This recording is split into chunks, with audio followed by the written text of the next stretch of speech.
আমাকে এসে আমার কাছে আসলো, এসে আমার হাত আমার শোল্ডারে হাত নিয়ে আমার মাথার কাছে মুখ নিয়ে বলতেছে, তোর পিরিয়ডের আজকে কয়দিন চলতেছে?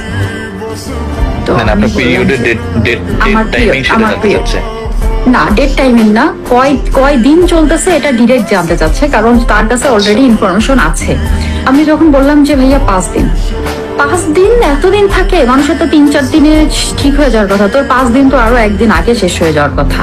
ভাইয়া সরি, আমি বুঝতে পারি নাই আপনার কথা, অত বোঝাবুঝির কিছু নাই। পিরিয়ড শেষ হইলে আমাকে বলিস, আমার দিকটাও তো তোর দেখতে হবে, এটা বুঝতে হবে তোর বিষয়টা। আমি যখন ডাকবো চলে আসিস। আমি কোনোদিন এদেরকে ক্ষমা করবো না, আর আমি ডিসির কাছে এদের বিচার চাই না।